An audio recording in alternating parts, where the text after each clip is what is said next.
Welcome back. Welcome back. You man Dominic K in here, of course. The DominiCShow.com, on fire TV.com.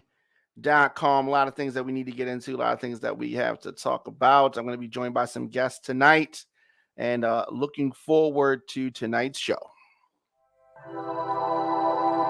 On Fire TV is a streaming network for a generation on the move.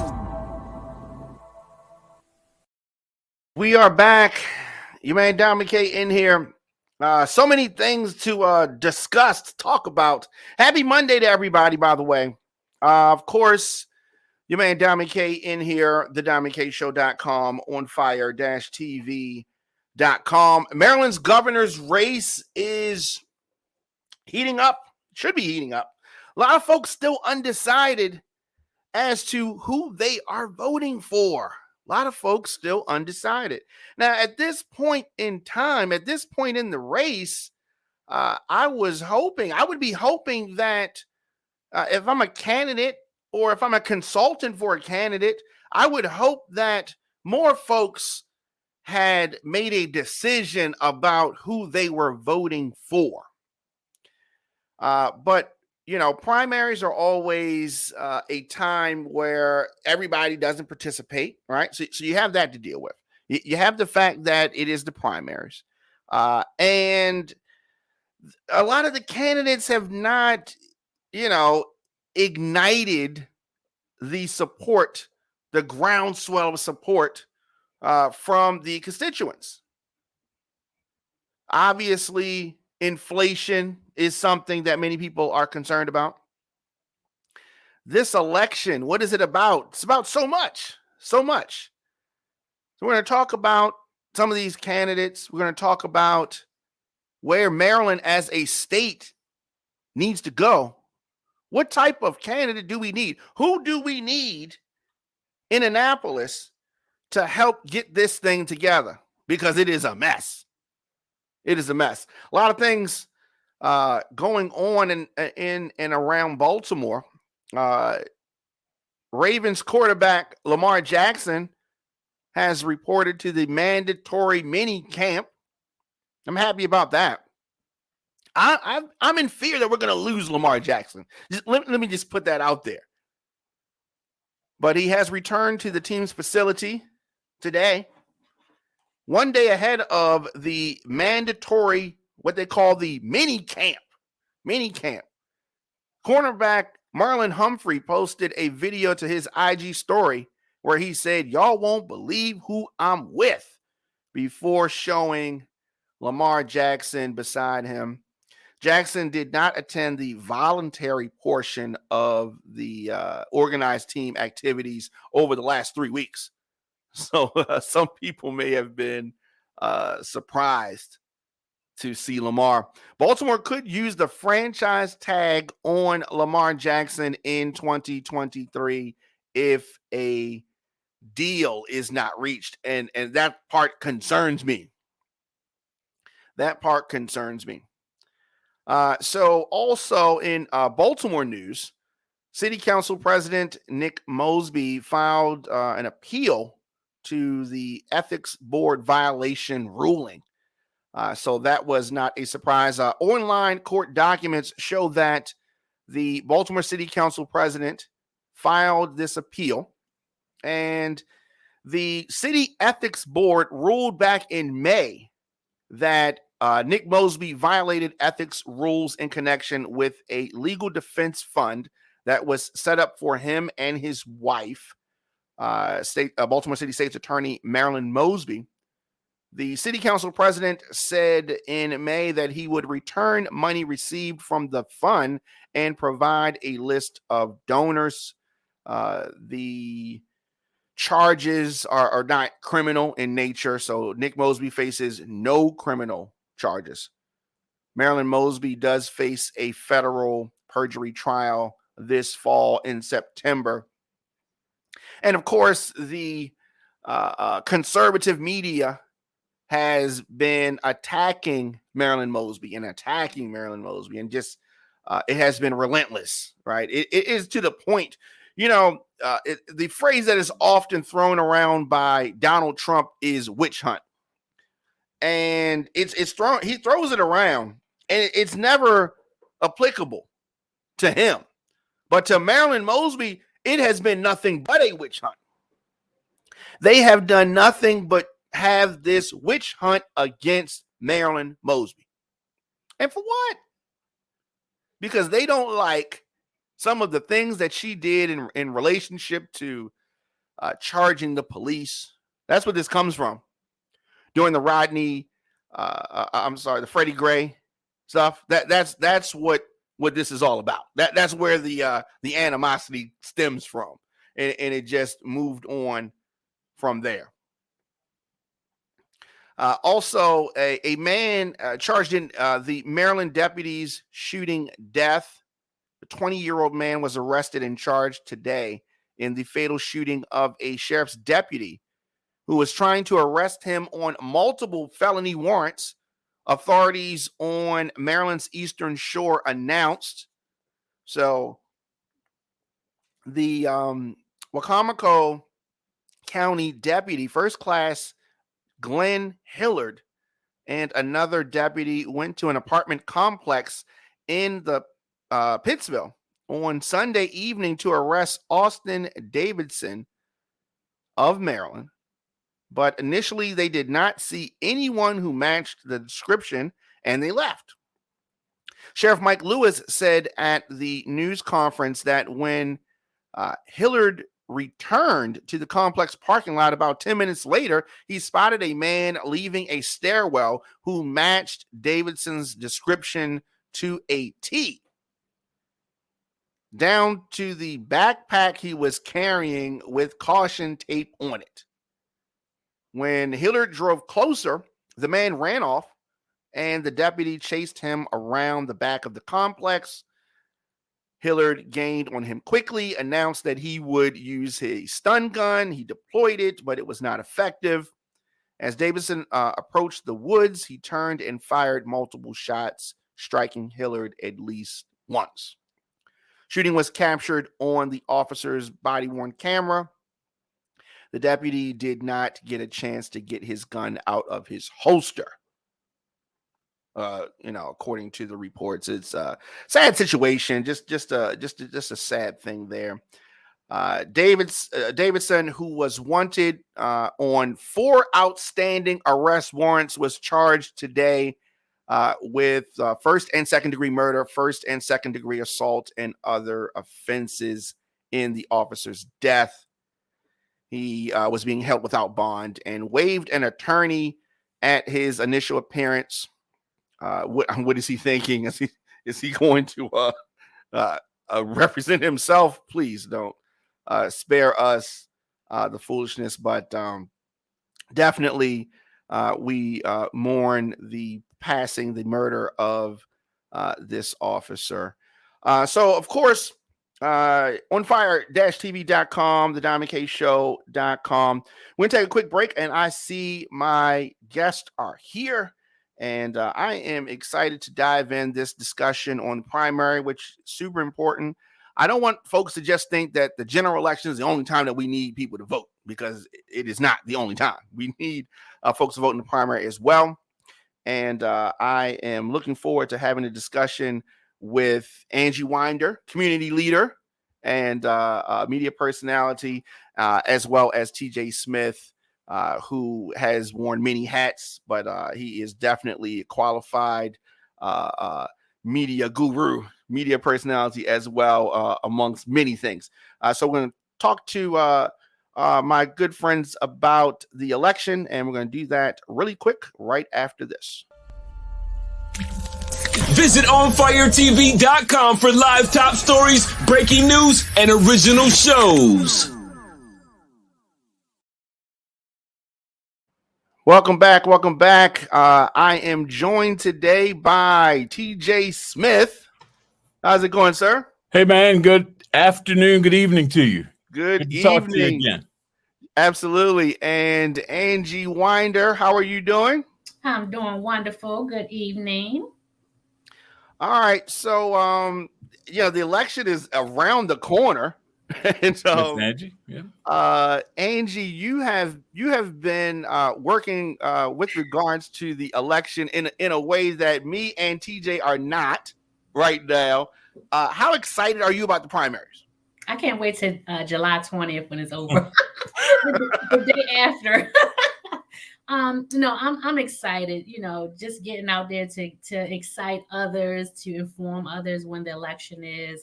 That's the part that's very exciting to me. I always love to hear from different candidates and their platform. So I kind of have like a love-hate for politics. So I'm excited. And TJ, what are your feelings about the primaries? How has this time leading up to it been for you? Well, it's been great being a outsider and watching the rush in the race after 2020, of course, where we were dealt a blow, so to speak, with the election in 2020 getting pushed back several weeks because of the pandemic at the time. This year, because of the maps and the court cases, it was pushed back a few weeks, and they had some unstable things going on there, but totally different because they were able to still be activated, still hold fundraisers, still knock on doors. So for the lesser known candidates, an extra 3 weeks or so is beneficial for them having that opportunity to get out there.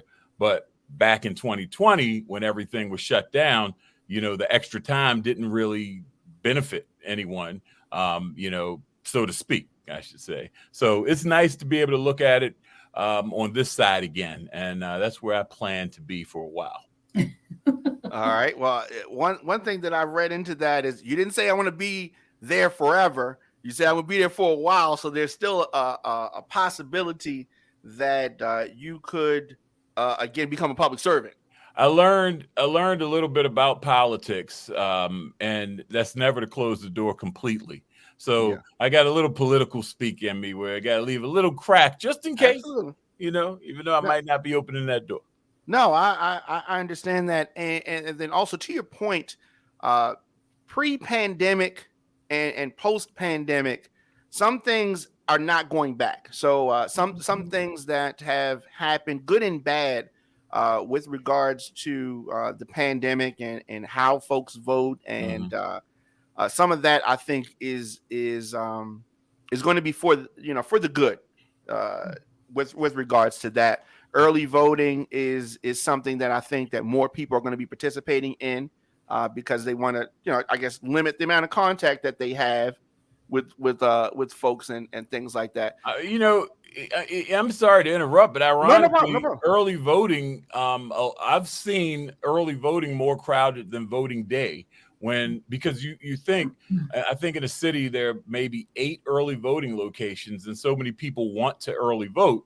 But then on election day, the precincts, 200 something of them, have very few people, very few traffic in them. So it's funny. A lot of people are excited to vote, want to get out there, get it done. And it might be more because they have more time over the 8 days of early voting versus the one day that's election day, which is still not a national holiday. So some people still have to work and might not be able to get out there. But another important point, because the mail-in ballots became, of course, a thing in 2020, prematurely, I guess, as we were starting to ramp up to it. There's an action that has to take place this year. You're not going to just simply get a mail-in ballot mailed to your house like in 2020. You actually have to do something in order to get it, to send back. So I hope that people understand that. I was going to say, correct. You actually have to request it. There is a range in when you have to request that. There are 7 voting centers this particular election.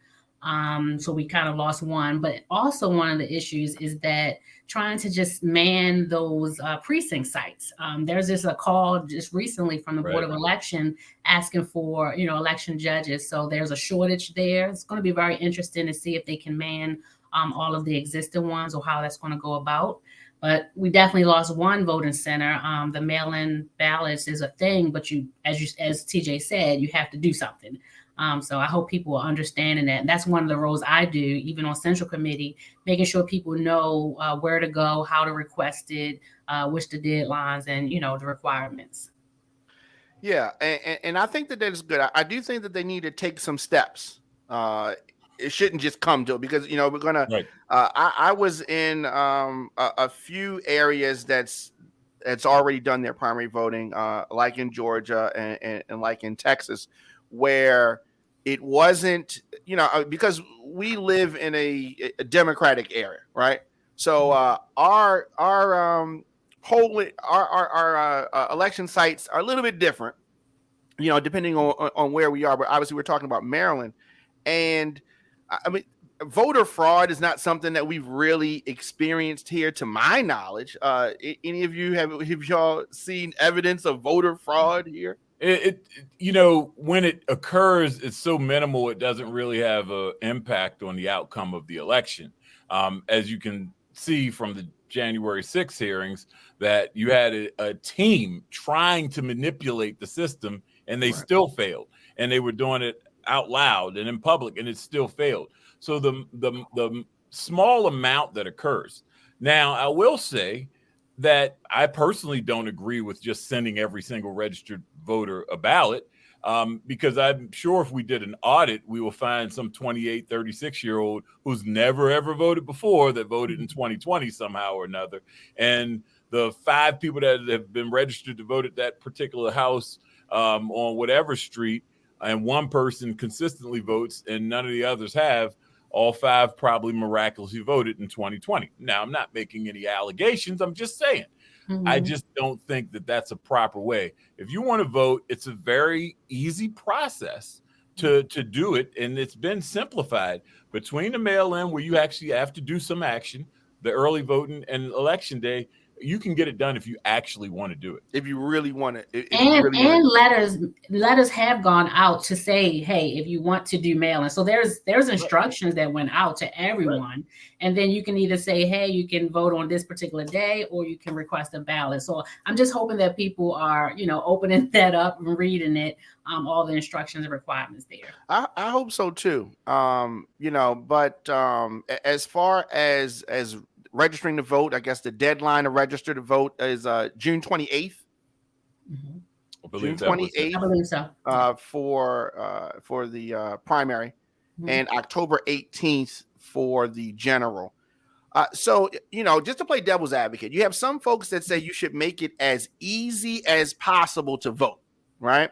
And then you have some folks, and I fall in this category, that think that there should be some other steps. Like it shouldn't be to the point where we can have folks who the election did not go their way, giving them something to be able to point to. We do need to have some guidelines, and I think that requesting the ballot as is the rule, which they need to do by July 12th, is the way to go. So do you think that is it easy enough for folks to participate if they want to?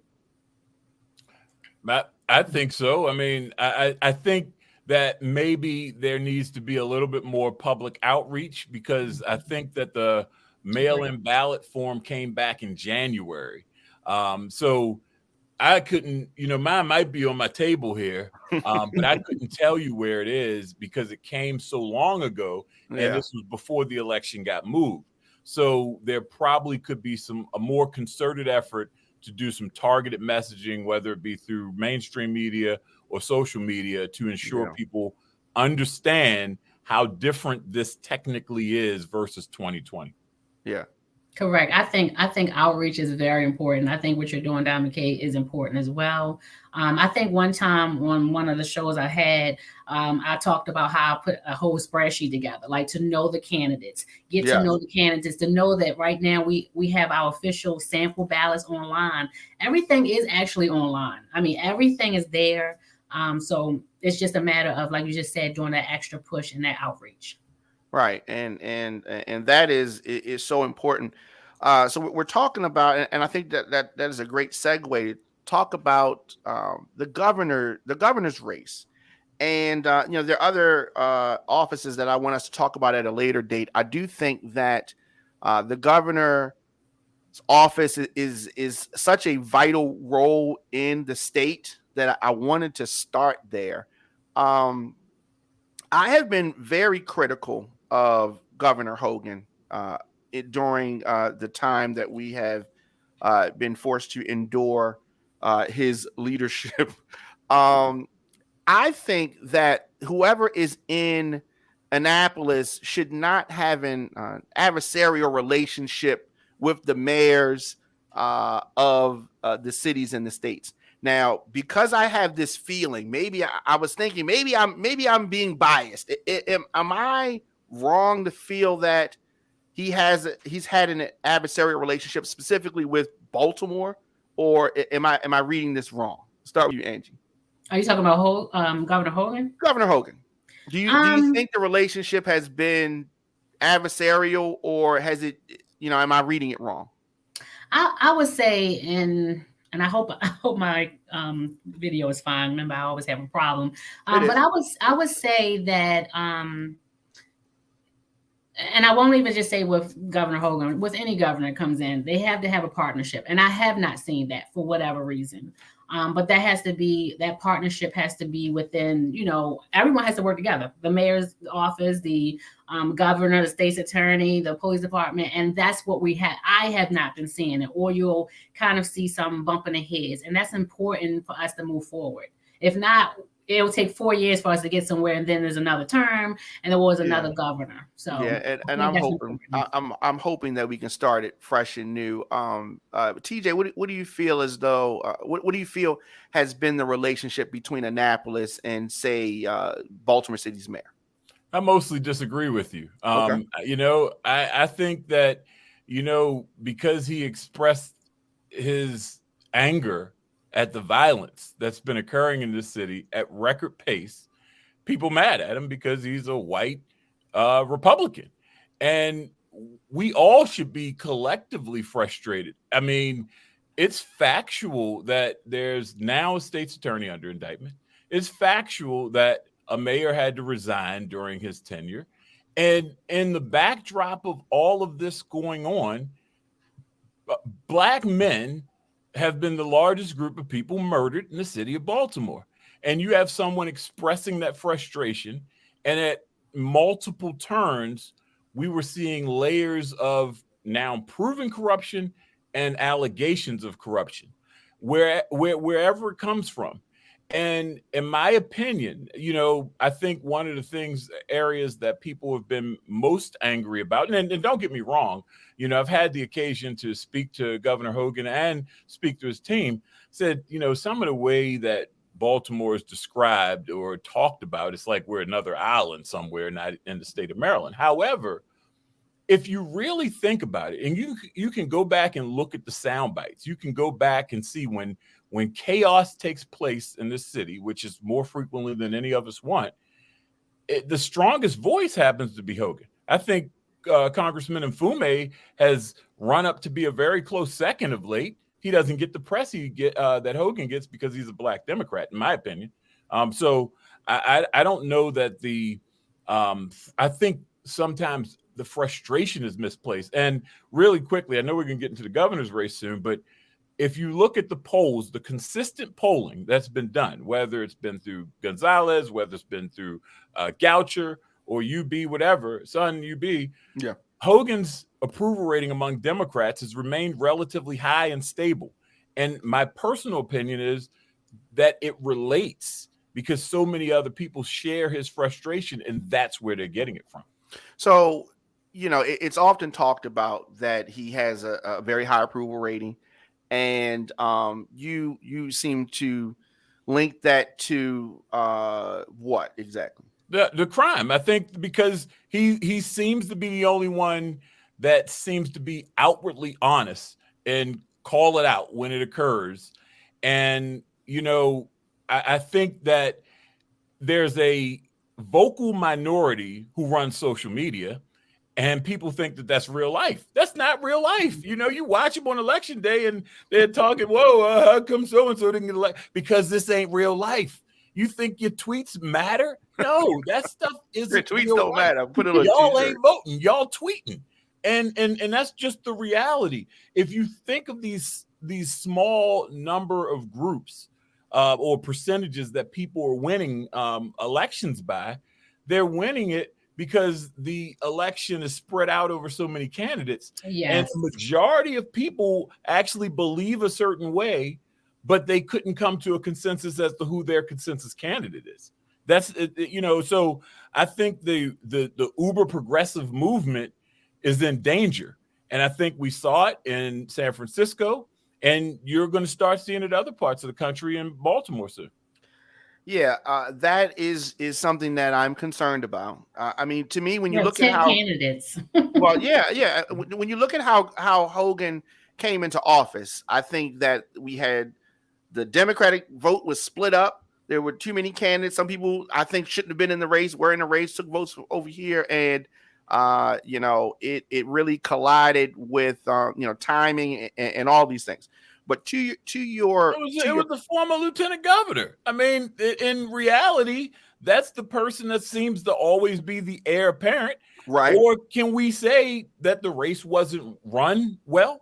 I mean, we can definitely say that, but I mean, to that point, I mean, the lieutenant governor now is not going to be running.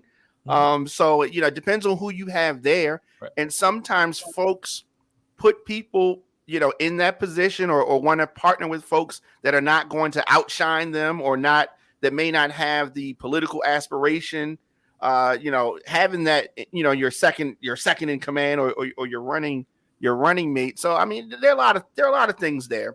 And you made some great points. Now, I mean, a big part of my issue has to do with the redlining. But that we're behind that. That is water under the bridge, and now we have a group that wants to jump in this position. The Democratic field is overcrowded, and I think that the Republican side, it is just a matter of time. I think we know where that is going and who's going to rise. I'd be curious to hear your. I was going to say, I like to hear. I think again, there is so much presumption in that. Okay. If you don't mind, I have to ask. I know. Your show, Diamond K, but I have to ask you. Yeah. Where do we think that's going? I'm curious. Okay. What? Are y'all serious? Yeah, I have a top three. I have a top three. Okay, so no, the Republican side.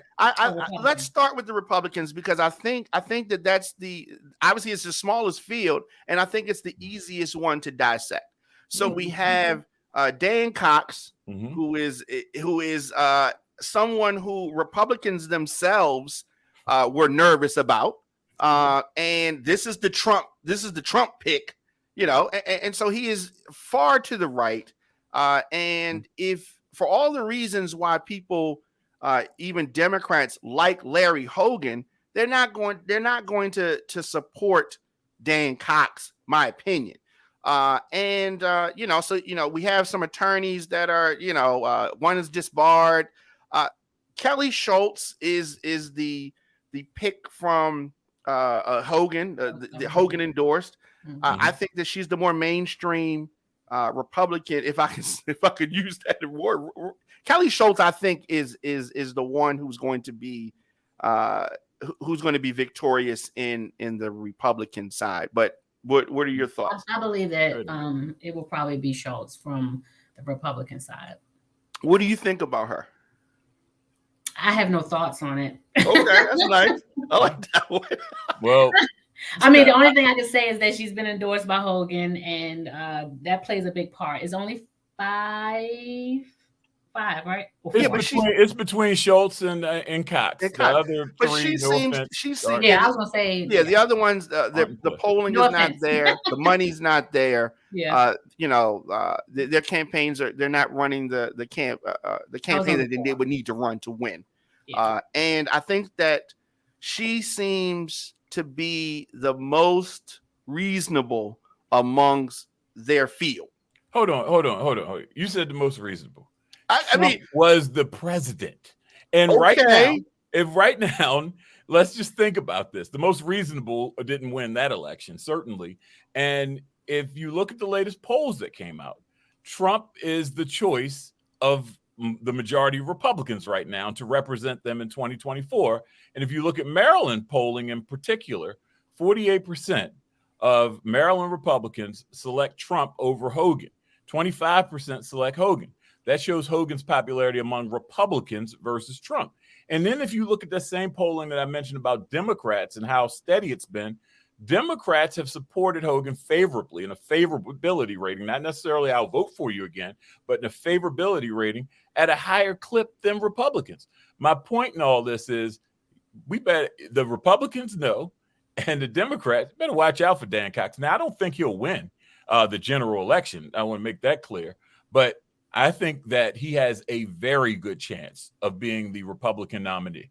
Timestamp that just so you can come back. I am okay. So the poll you're referencing the Baltimore City, the Baltimore Sun poll. There was a recent poll, I believe that might have been in the Baltimore Sun UB poll, where Trump got 48% of the Republican vote in a primary here, Trump and Hogan got 25%. Yeah, and I think that also time plays such a big factor in that because Trump did not win Maryland, and I think that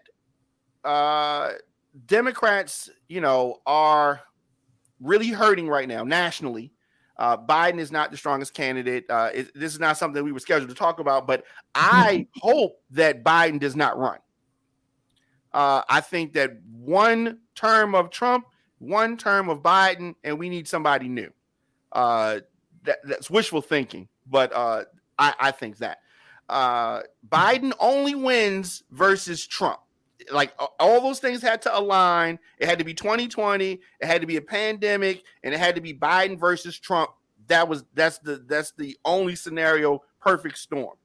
Anytime that Biden ran before, he didn't even come close to the nomination, and I don't think that he could. Depending on who he runs, I don't know if he could win now. Right. Yeah. But so we, all right. So Angie agrees with me about Kelly Schultz, and TJ says it is still up in the air.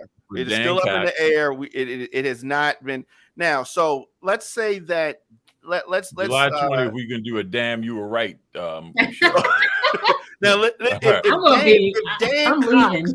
if Dan Cox wins the Republican nomination, then are we pretty much sure that he's going to lose in the general?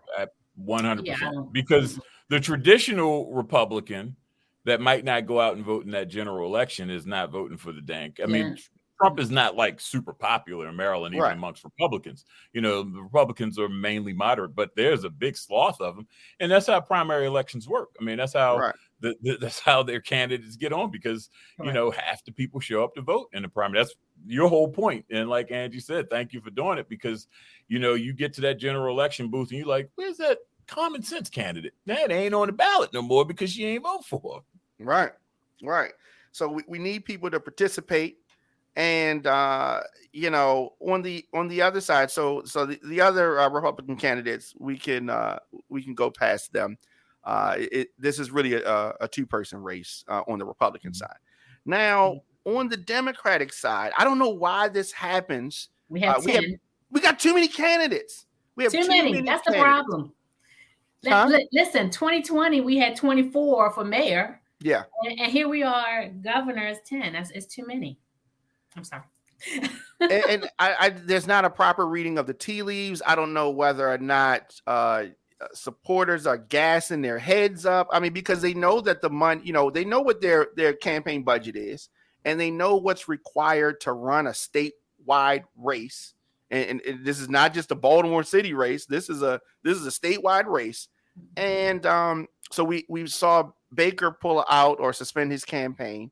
Yes. And I like Baker's message, generally speaking. I've had a chance to talk with him a few times. I like, and he's, I guess the timing wasn't there.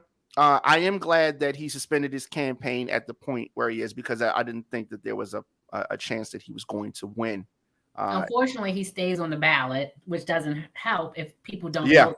Because it's too late when he pulled out. Hopefully people understand that, vote for him is still, You hate to say it, but it will be a wasted vote.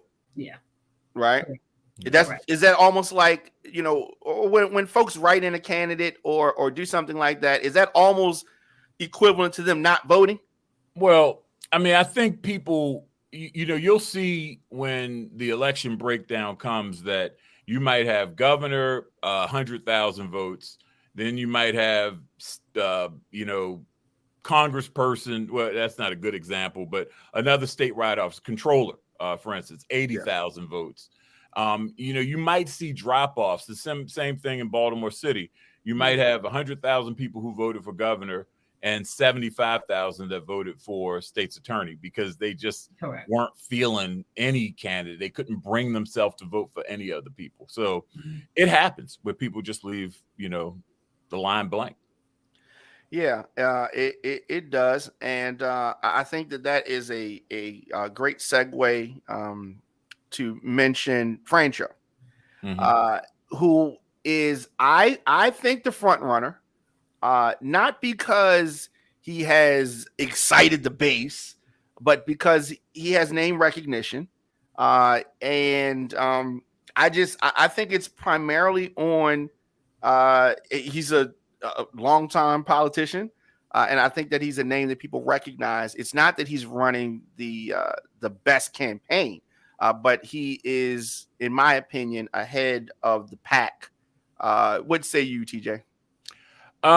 Well, I think that's factual, but I think it's also a bit concerning I think it would be a bit concerning for the Francho camp with that Sun UB poll, the latest one that came out, putting him at 20. As the statewide known 15 years as controller and being at 20% and seemingly going backwards from all the other polls that have been leaked out from internal camps. I think that's a bit of cause for concern. And really quickly to Rashawn Baker, I think as we look at this field of Democrats, we have a good problem because I think we have a great crop of dynamic leaders. And that's why there's so many in there. And that's why this threshold, why the leader of the pack is at 20%, because they're good people running. But Rashawn Baker, I think, has the curse of being too nice. I'm certainly not talking about myself because some would know me would think I'm not too nice at all. But when I was running for mayor, I said, I'm not going after anyone unless you come after me. And you can check the tape on it. I only retaliated. And, nice guys finish last is what we used to say when we were in a play yard with the girls. And, that's how it is. Mr. Baker didn't get a whole lot into his personal story that I think would have resonated well with voters. And he has a good story. It's a bittersweet story. With his wife. His wife who passed away just last year during his campaign, but she had Alzheimer's for 12 years. But what he did in Prince George's County as the county executive, not everybody's going to like you, but he represents the largest Black population in Maryland and affluent Black population, one of the top in the country. Prince George's County, the areas there, they saw a 40% reduction in homicides, and he was the only executive in the race, the only former county executive in the race at that point. Laura Newman was in earlier. Right. But that's a big deal because you see that crop of people, going to that next level. So, but I think Francho, again, that personal connection, if you've ever met him, you might have gotten a challenge coin from him, and he stops and has a conversation with you. So that's going to bode well. And maybe that 31% that's undecided on the Democrat side, when they're wavering, it will go back to what you said, familiarity. Yeah, and the way I see this, I can very easily see a scenario that is Francho versus Schultz, and I think the Francho wins. And even if we game this the other way, Francho versus Cox, he really wins. If that is the if that's how it plays out. But as far as Francho's message, I don't think that most people know it or know what it is. Right. He probably tries to. I've heard him talk about having zero tolerance for repeat offenders and some community policing. Some different things like that. But I don't think that the average person knows what his platform is. I don't know that many of us can really articulate the differences between who are described as the top three right now, whether And that's a Frank problem. or Perez. We can differentiate from an experience standpoint, but from a day one policy standpoint, I don't know that the average voter would be able to say this is why I like them versus their resume. I'm talking their policy, what they said they would do and implement. Yeah. So as far as that, Angie, who's what do you agree with my opinion of Francho being the lead on the Democratic side?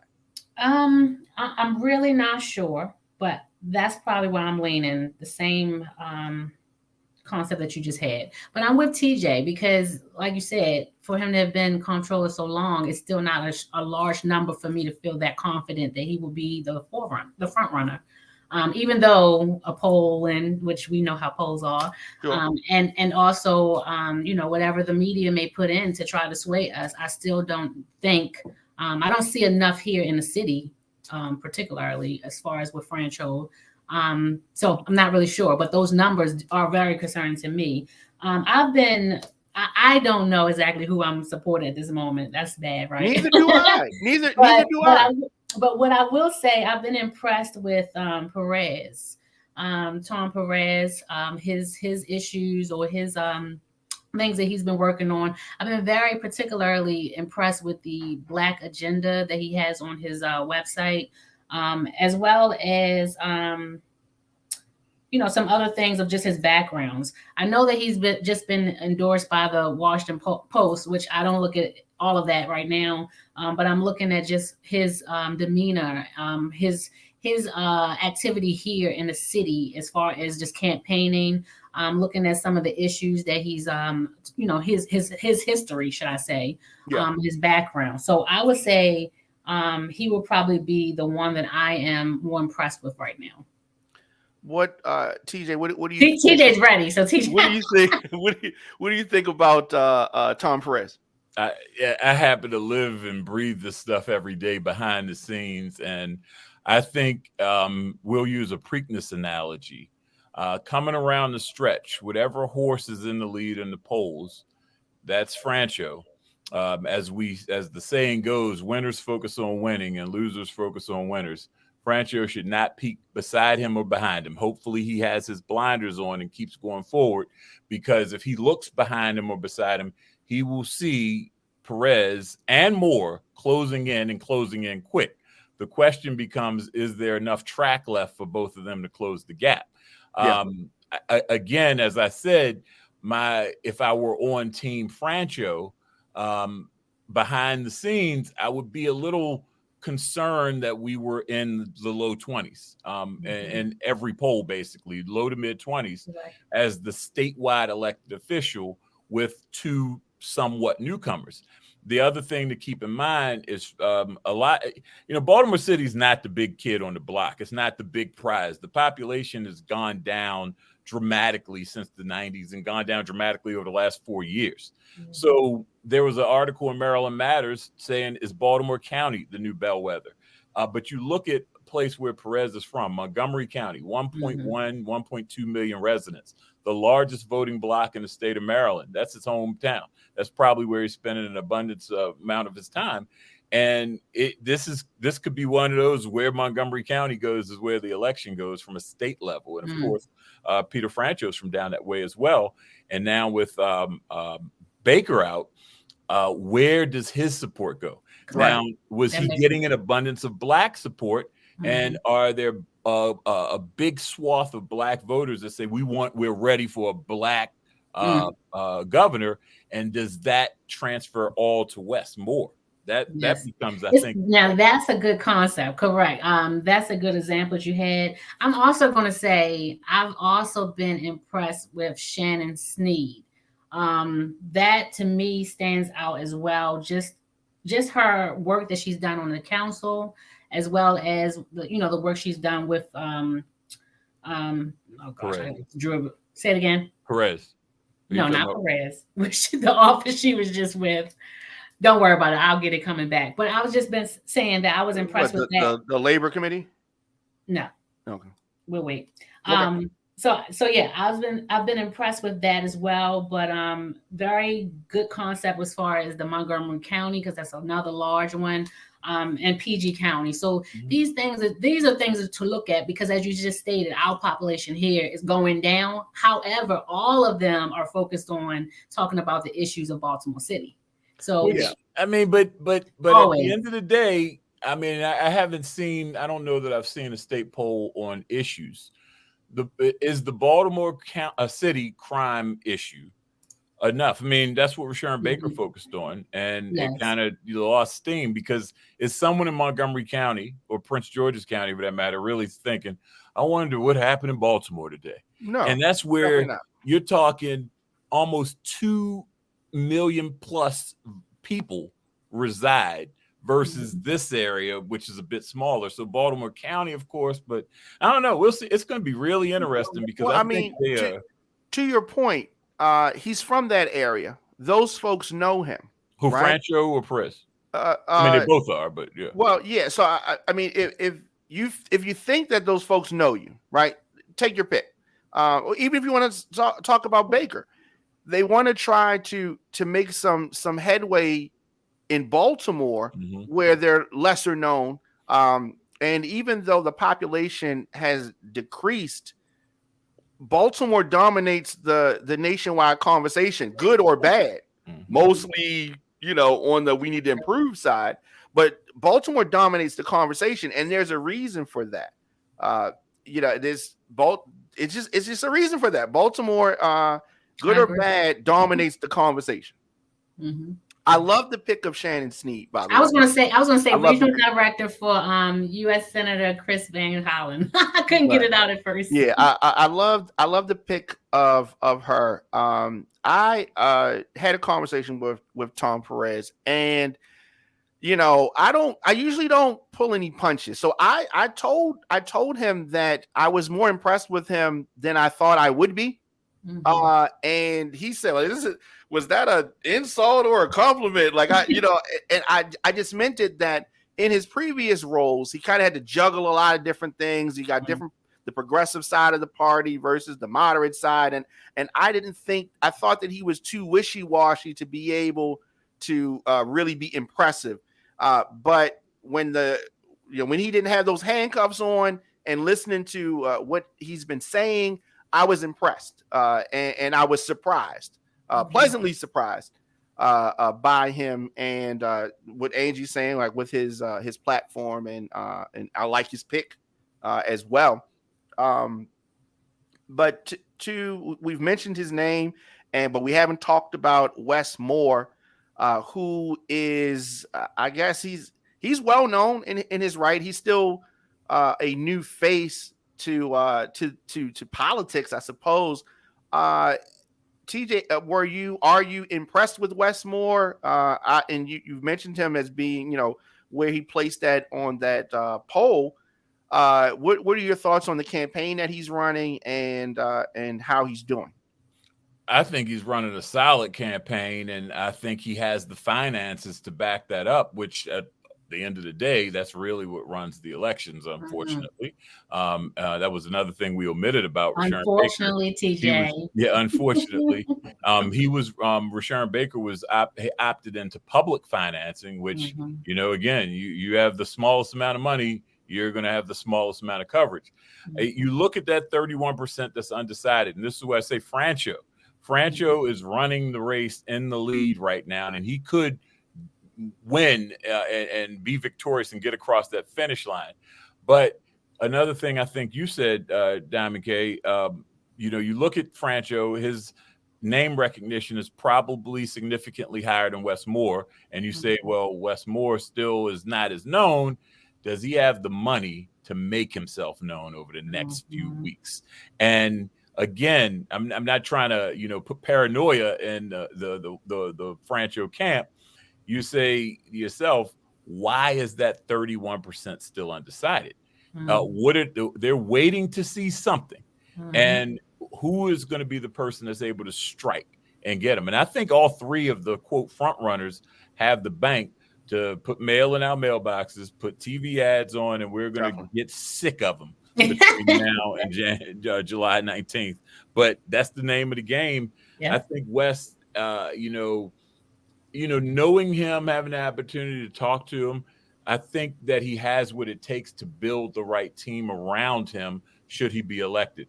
You look at Francho, he already has the connections to bring in those people. And of course, Perez, the same thing. So it comes down to that gut. Are we going to give the new guy to politics a chance, or are we going to revert back to our comfort zone, which is the people who've previously been in politics? Yeah, so that would be Francho. Where would Perez sit in that? Do you consider him the new guy, or do you consider him somebody that we know in politics? I mean, he was a county councilman in Montgomery County. He worked in the Obama White House, as we know. He was the DNC chair, so he is a political guy. He's a bureaucrat. He's been in this. So I mean, Wes is kind of more the non-government, trajectory compared to the other two. So again, but I think that comfort zone. I've asked a few people cold who their pick would be, and I asked Black women in particular.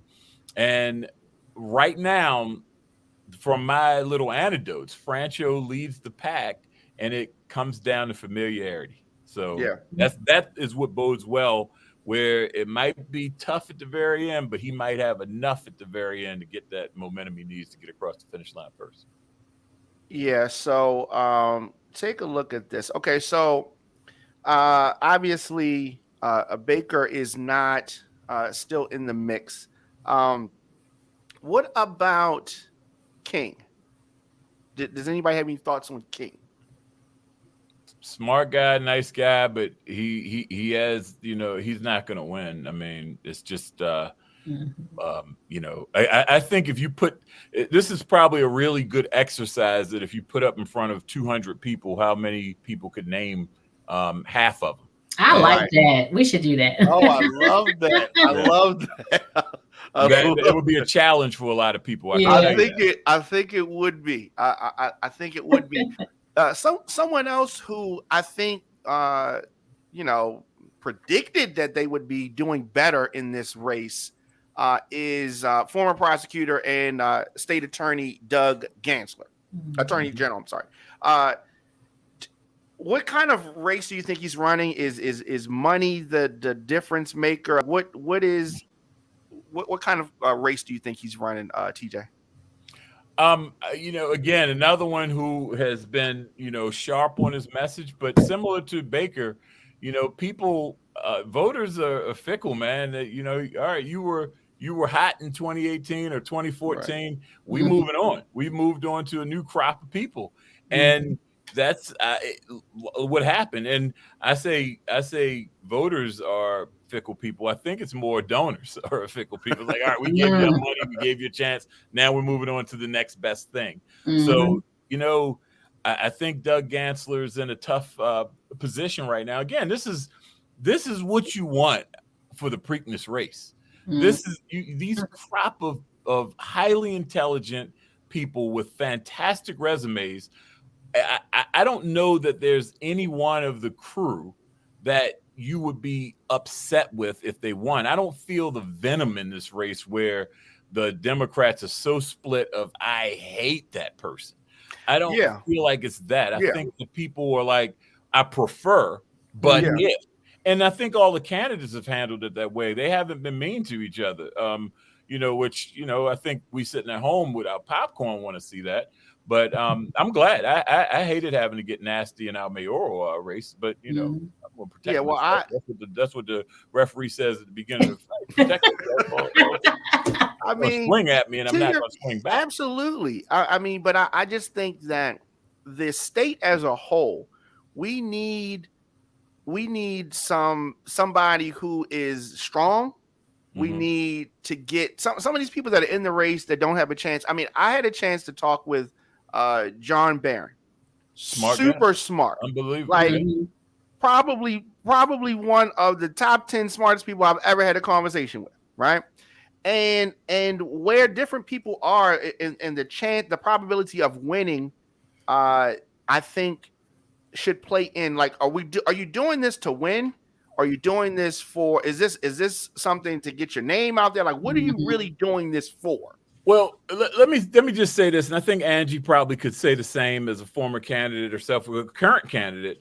But running for these offices is not an easy thing to do, and when you make the decision to do it, you also have an obligation, in a sense, to your donors. Because really, if you're in it to try to get a job in an administration or try to get your name boosted for something else, then you're not really in it for the right reasons to begin with. When we went through it in 2020, I don't know that anyone knew where things were going to end up, because we're in the midst of the pandemic and all of these ballots that are going to come out. So when you get to a point where it's like, it's only X amount of days left, might as well stay in. I think it's a very, very difficult position. And are the John Barrons and the Ashwani Johns of the world going to really impact the outcome of this election? Or if you're a front runner and you think that's the case, work harder. Right. I agree with that. So can I just say how 2020 was a nightmare? And once everything shut down, it really was. Shut down, we had to rely on who had the most money to get through the mail on TV. But I think if it's not a pandemic, in 2020, we would have had some different outcomes. I think so. Zero doubt. Zero. If it was an April 28th election, yes, like it was scheduled, there would have been different outcomes at different levels. But in this case, money plays a big part. So if like these governor candidates, if they can't get on your TV or do these, statewide mailers, it's done deal. And tomorrow, the reports are due. So we'll see who all are getting that money that's coming in, right, and who can sustain into it. And it's a July primary, July 19th. It probably couldn't be a more horrible time. That's in the middle, hard. Right dab in the middle of the summer, kids out of school, vacations, the new way of making sure you get your mail-in ballot, where some might be expecting it, then it's too late, and then they're going to be out of town. So it'll be interesting to see if the amount of people who vote is lower. That's just, this is not a presidential election, so it's going to be lower than 2020. But I'll be curious to see how much the drop off is. Right, and then when you put all those factors in the pot, and then you mix in the fact that we normally get a lower turnout anyway, without all these complications, you do have the possibility for some surprises. Definitely.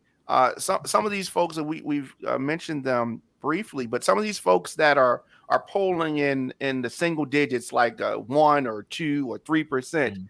Do you think that they need to drop out, put their support behind one of the other candidates, or do they need to ride the wave to the end? Well, personally, I'm never going to be a person that tells anyone to drop out after they've put that work in, because I know what it's like, and because it's so hard. You spend every day and every night doing this for so many days, and I'm a believer in polls. I happen to have some, a little bit more expertise than most maybe in it, but I wouldn't tell anybody to not do it. I think the people who are going to have the most pressure on them are the ones who have the bulk of votes, like a Rashawn Baker. Polling at 9%, 12%, 14%, depending on which poll you look at. He has a following that could absolutely change the trajectory of the election for somebody he endorses. So somebody like that, and somebody like a Doug Gansler, that conversation with the team might be more significant. But for the people polling at 1 or 2%, are they going to make the difference? Right. For whoever the eventual winner is. I don't know that would be the case. Do they have enough support to be in line with whoever the person is at the top that you want to support, so your people can go towards them? Because if they're polar opposites on the spectrum, like I think Ashwani John has a cult type following with him. He's a little different of a candidate. Right. Are those folks going to go towards somebody that has a totally different view than, one of the less progressive candidates. True. And I would say the answer is probably no. Yeah. So what's the I was point? going to say the alignment part makes a big difference, because I know with me in the 2020 election, I had calls from different candidates like, hey, they must have done a poll. I don't want to say stop, but of course there were some changes. School was not even open and you can't go even door to door. But I just couldn't take that stand to like suspend or step away and then to say I'll put my back in behind this person. So it is kind of hard to make that difference and change in your campaign, at the end of it. So I don't know. Yeah, no, that's understood. And I know you're probably not going to say who, TJ, but do you know right now who your vote would be for in the governor's race? Yes. Okay. Yeah. Okay. And I'm not. I don't know who mine is. It took it, but in fairness, have you known a long time? No. It has taken a while to get there, but I like so many people, and I know some of them personally, and this is definitely one of the tougher races that I'll be casting a ballot for. This wasn't like, oh yeah, as soon as you hear who's in, it wasn't that easy. But I think the good thing, based on where the numbers are aligning, I think waking up on July 20th, I'll be happy with whomever, because I think whomever is representing the Democratic side is, if Cox wins, will beat Cox.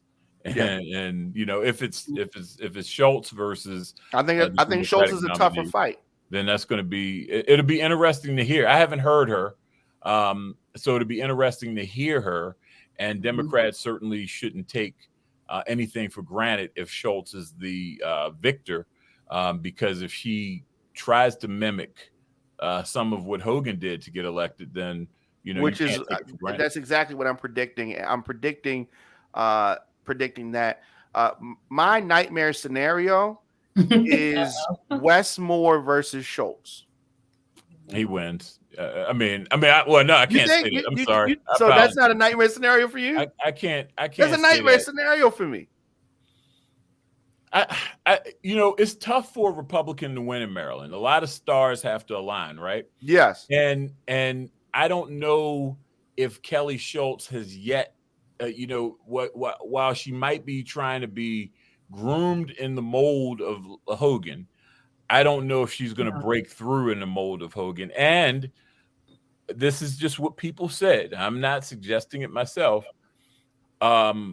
Jealous and Brown had a less likability factor than Moore. If you leave a conversation with Wes Moore, you're going to like him. I mean, I don't think you're going to dislike him, where people had that feeling. And, with Ben Jealous had a stumble. Just sociable. Yeah, I've heard that too. Yeah. Yeah, I mean, socially awkward. Yeah, I could see that, and I think especially with Ben Jealous, I mean, he may not have the charisma, say, of a Westmore, and that makes that's a difference maker. Yeah. That's a difference maker. Yeah. Yes. Look at O'Malley. Look at Bill Clinton. These guys have charisma, and people like charisma. It sells. Yeah, it sells. I agree. Yeah, they have charisma to spare. A great point. And with the redistricting, it has definitely been to the detriment of the candidates. And my district is split. 43rd district. Well, I'm in 43A, and 43B goes up to now to 695. In Towson. So. My senator has now gained traction into the county, but it's just been wild because we had to wait for things. My community in general has now 2 senators. One side of the street is 45th, and the other is 43rd. Wow! So it's just been a lot of changes, even with the the candidates. Some of the candidates that were on for my district, and I can only say mine's at this moment, I haven't really followed everyone, but they've been moved around, in different districts just because of that. That plays a role because some people may have already had literature and mailers, and things already prepared, and you've moved it out. So it's the same as TJ said with 2020. They can't sustain additional months to go out and to be out in the, in the public to get their message out. Yeah, that is true. The interesting times that we live in. Interesting times. Early voting is going to begin on July the 7th. Mm-hmm. The boxes are out. We are less than a month out. Thursday, July 7th. Mail-in ballots have gone out. Right, through July 14th, 7 a.m. until 8 p.m. Yeah, so I don't know. Talking to you guys has been more sobering for me. So some things that give me some things to think about.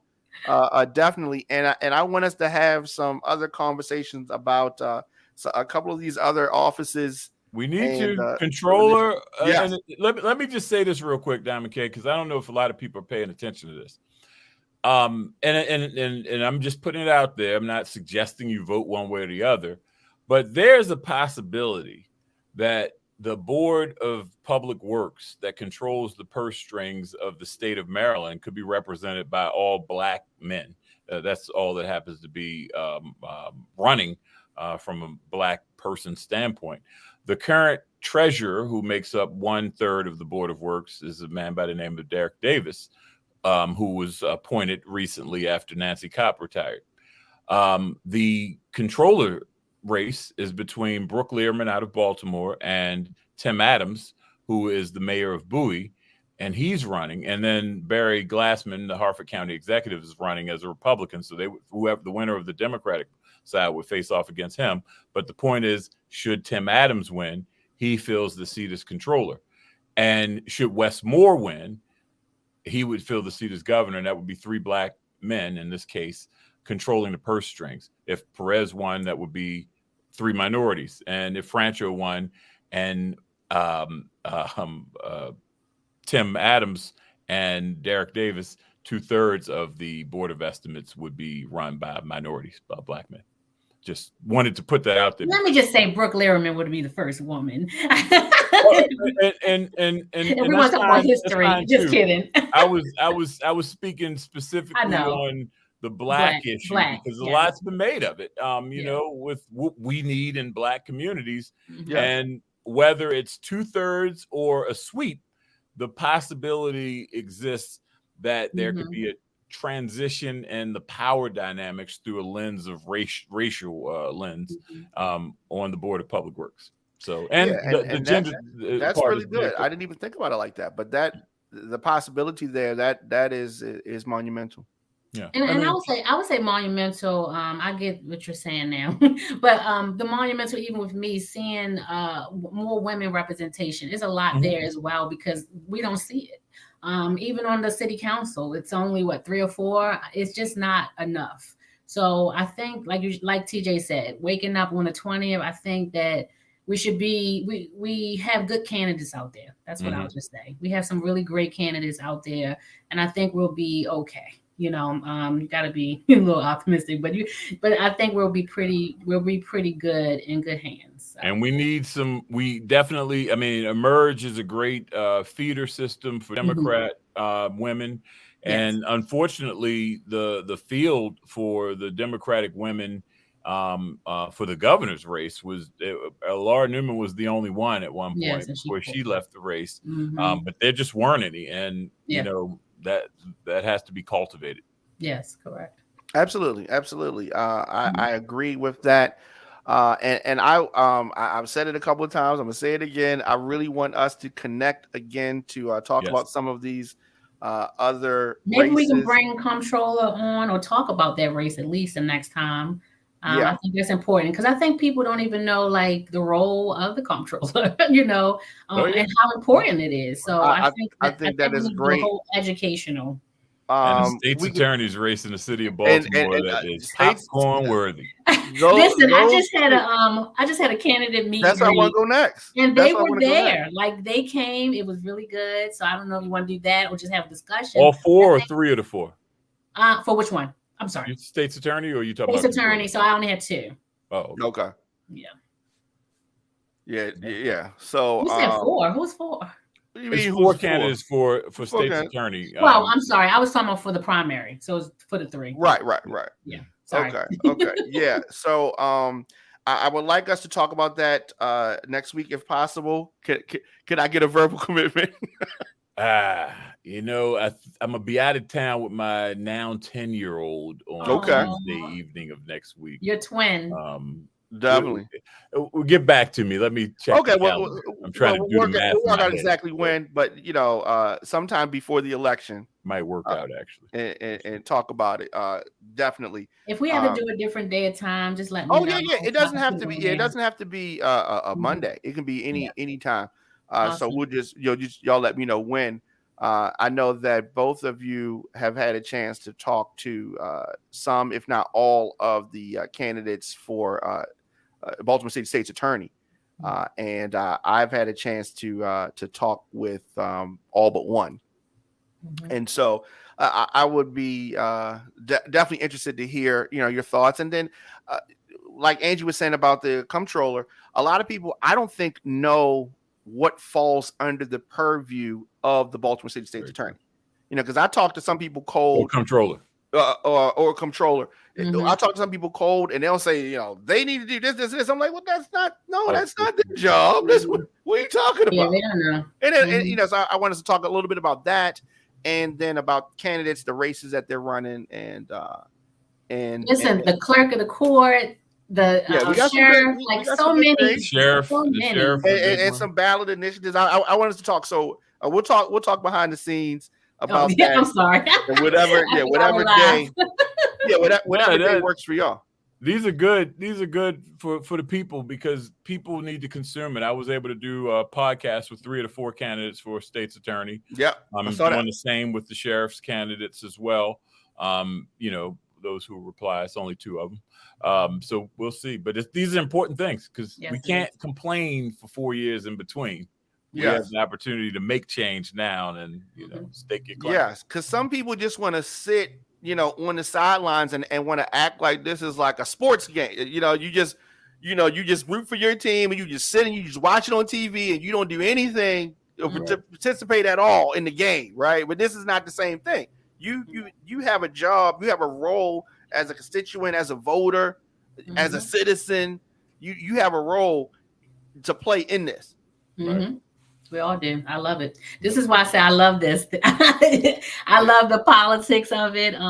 Even though I'm going for central committees, very small. I think even TJ made a great point. Like some people may get that ballot. They're just going to do your state's attorney, your governor. They might not even turn it on the back to even know what is a central committee. Why are these names here? Let me just also say while I'm here before you cut it off, for the central committee, we now have it where you can vote 4 men and 4 women. Wow. So 4 male, 4 female. But the way it's listed is going to be all of the candidates in alphabetical order, and it just says vote up to 8. So it's not very clear, or however it says about gender, and maybe it say gender balance. I can't remember, but it's not very clear to say you have 4 female and 4 male. So I think that's very important to get it out to everyone, and to know even what central committee is. As well as other positions out there. As I stated, very important roles here with the sheriff department and with the comptroller, the clerk of court. All of these are very important. Really, really quick, when you talk about the central the committee, what falls under their purview? What do they do? So I would just say each party. So you have Republican and your Democrat Central Committee. So basically for the Democratic State Central Committee, where I am on, is about getting Democrats elected. It's also registering voters. It's also voter education. So we're fundraising to get to support Democratic candidates as well. So it's basically the base of the Democratic Party. Right. And as I stated, the Republicans have the same. And if I'm not mistaken, another kind of a big thing, especially. Oh, I'm sorry. And vote for any vacancies. That's what I was going to say. I'm sorry. That's a very big one. Yeah, a point. So if we had a vacancy in our district, I'm sorry. Yes, TJ. Yeah, in the event of a vacancy. That's a big one. If we had a vacancy in the district, our delegate or senator will be able to vote to replace that vacancy. Yeah. So Angie, going forward, lead with that one. That's important because I was just trying to ramble. People underestimate the influence that crop of people have. So if you get some hired guns, essentially, this go around, and they know that so and so is going to be retiring or stepping down or leaving, they can install their person in place. If you're part of the community and you want to make sure you have a voice, you might know somebody like Angie Winder and want to make sure you have that independent voice that's going to be part of the committee. So right. I love to be able to speak free and not be a politician or not be a spokesperson, because, these are some things I had to keep my opinion to myself. Yeah.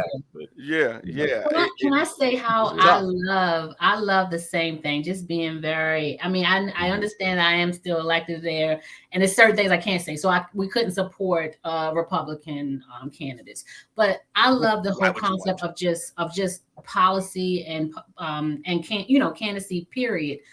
So even if I don't, people don't like me saying it, but even if I don't win for re-election, it's just really good to even already have those connections and still be a voice for it. So very important. We're going to speak it into existence. Yeah, maybe.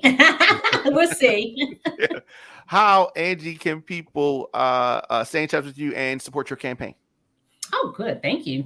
So angiewinder.com. I made it very clear, and I just kind of branded the name. So angiewinder.com, you can see all the work I'm doing in the community. You can also see information about my reelection to be back on or to stay on the Baltimore City Democratic State Central Committee. You can make a donation and everything. I just want to say also publicly thank you to everyone who supported. In like 2 or 3 weeks, I exceeded the amount and goal, where now they put me in a different little category. But I just want to say thank you all, and I hope to gain everyone's support and their vote. Wonderful. And TJ, how can people stay in touch with you, and what do you have coming up? TJSmithmedia.com and at TJ Smith Social across the platforms, the social media platforms. But I don't have anything, too public. I do my podcast, To Be More Podcast. That's on WMAR TV. You can go to their website and listen to that and see some of the episodes that we've recorded on camera. And, I'm just moving and shaking behind the scenes. So absolutely. You ask me, am I running again? I'm going to probably run to the mailbox after I get off this. Might run to get me a chicken box. But, that's about it. That's all the running I'm doing. I'll try to run away too. Nothing wrong with that. And I definitely appreciate both of you taking time to chop it up with me about these things. And of course, we have so much more to talk about. So we're gonna link up again, in the next few weeks. And I know that election night we're going to be doing a broadcast as well. And if I could have either one of you jump in at any point in time, election night, that would be great. Sign me up. I don't think I'm not going to be at anyone's election party that night. So. Okay, neither will I. Okay, good. So we're going to be on during coverage. So I definitely I'll reach out to you about that as well. Again, Angie, thank you. TJ, thank you so much. I really appreciate you guys talking and your opinions on these matters. And like I said, y'all, you give me some things to think about. You definitely give me some things to think about. All right. Thank you. Appreciate your public service. People need to hear this and hopefully make informed decisions. Absolutely. That is super important. Yeah, it's super important. That is super important. Thanks again. Thank you. Thank you.